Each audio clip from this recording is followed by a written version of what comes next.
No, povolanie mám, áno, no, slobodný umelec. Ale dane platím, poctivo. Som na slovenskej výtvarnej scéne viacej známy ako maliar. A tá cesta k tomu bola asi ako je u každého typická, že sa to začalo niekde v detstve a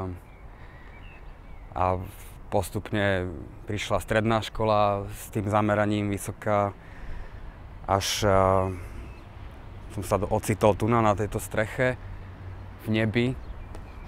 Boris vyštudoval v Košiciach.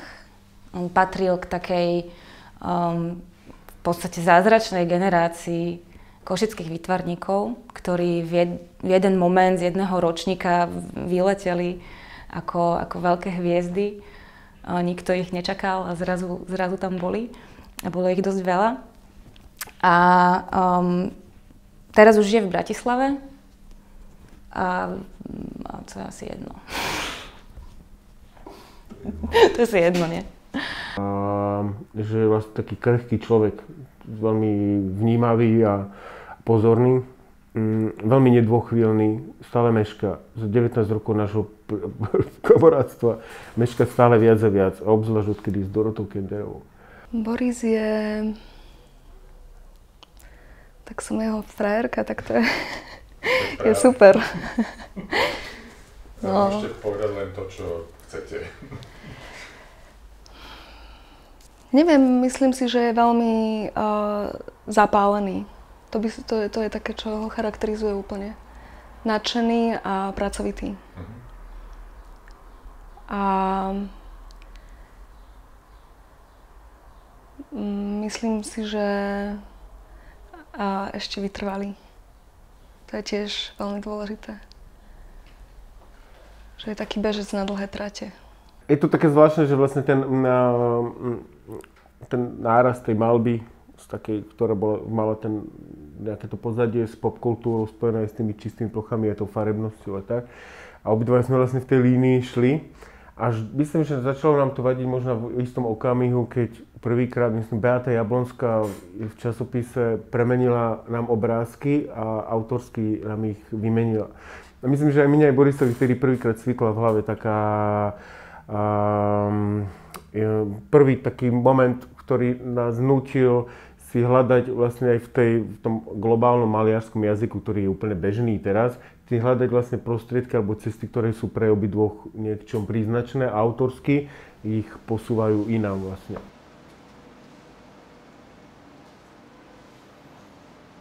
Prestal som už pred niekoľkými rokmi sledovať nejakých iných výtvarníkov. A ma to plietlo hrozne. Potom som nevedel, že lebo sa mi to natoľko páčilo, že som tam potom vnášal tie veci do toho, ale tu už potom je zase len nejaký zlepenec niečoho, čo nie je úplne osobné, lebo už to niekto urobil predo mnou.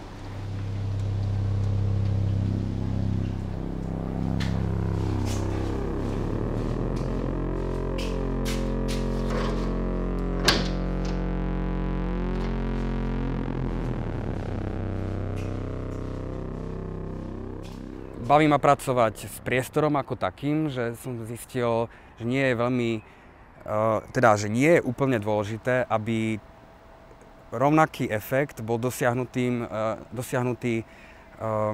nejakou scénou, nejakým výjavom, nejakým figurálnym niečím, čo sa tam odohráva. Kľudne to môže byť aj jeden roh, z ktorého sa dymí trebárs. A už je to napínavé vlastne v tom, že odkiaľ ten dym sa berie, ako je možné, že ide práve z toho rohu takto tenký kúdol, ktorý sa rozrastá.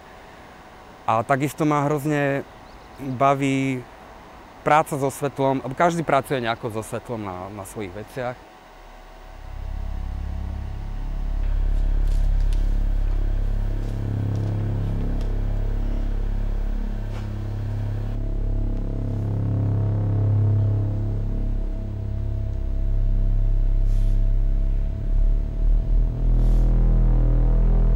Boris sa v rámci aj tej svojej možno trochu dekadencie v tom umení veľmi, veľmi precízne venuje tomu vizuálnemu, tej vizuálnej stránke tých svojich vecí, tých svojich diel. A ďalšia vec, ktorá z toho ide, je humor. Aspoň na mňa osobne každý jeho obraz v sebe skrýva kúsok nadsázky a odľahčenia tej témy, ktorá by mohla na niekoho pôsobiť možno negativisticky alebo odstrašujúco. Tak tým prevedením, ktoré on do toho dostáva, celý ten esprit okolo neho, vlastne to zasadzuje do takej polohy, keď nie grotesknej, tak aspoň jemne sarkastickej. Vždy sa dotýka takého toho potemnelého sveta, podsvetia, hororových námetov. Inšpiruje sa či už literatúrou alebo filmami, azijskou hororovou produkciou alebo európskymi viktoriánskymi románmi a celou tou atmosférou.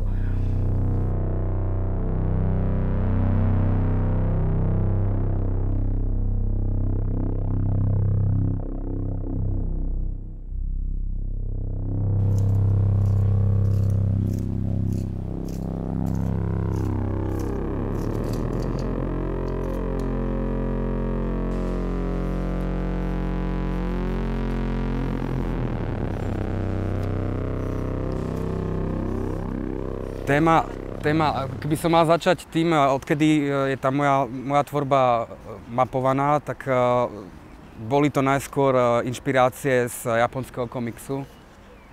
Jemné prvky pornografie, ktoré v tejto kombinácii vzbudili záujem o mňa ako o maliara. A potom sa to premenilo do temnejších poloh, kedy som viacej čítal ako pozeral. A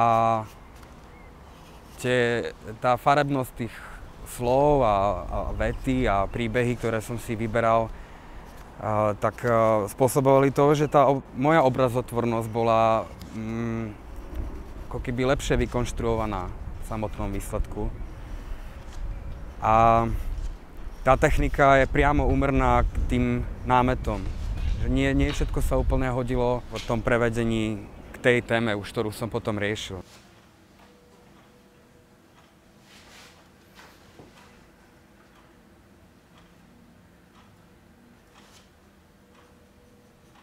Prekvapuje ma práve, že v týchto posledných veciach, že ja mám veľmi rád v malbe farbu a častokrát sú autori, pri ktorých mi vôbec nechýba.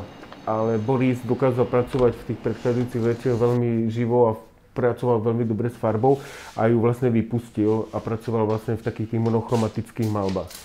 A v týchto posledných veciach práve, kde sa vracia taký intenzívnejšiemu zážitku z tej farby, je to pre mňa z maľarského taký zážitok, nový zážitok, zase niečo, ďalší krok v tom jeho uvažovaní v tej malbe.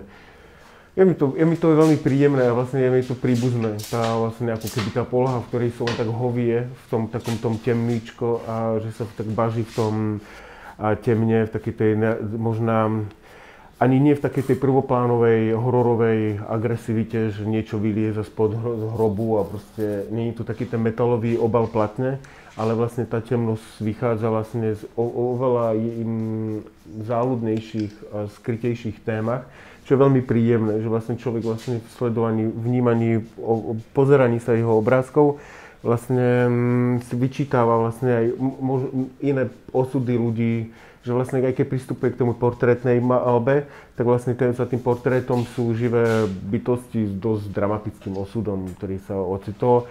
A že sa Boris v tom máče jak také prasiatko, tak to je akože mu aj sluší. A on pritom je vlastne taký veľmi slušný a veľmi pokorný chlapec, čo je veľmi zvláštne, že kde to v sebe má.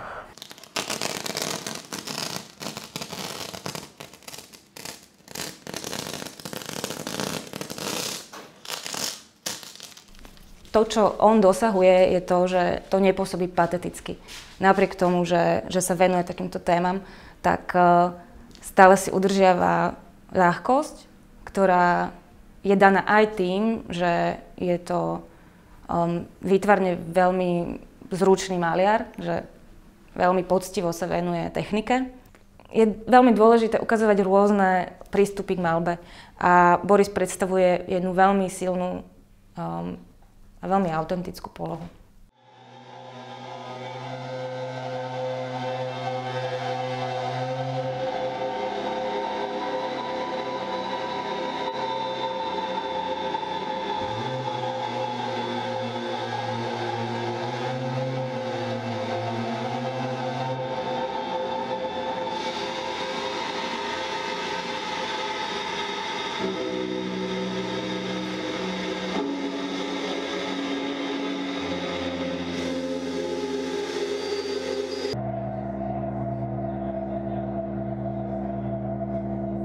Áno, a súvisí to podľa mňa aj s tým, ako rozmýšľa komplexne o svete, že sa to nejak doplňa, že nerobí folkové pesničky pri ohni, ale proste úplne to súvisí s tou jeho tvorbou.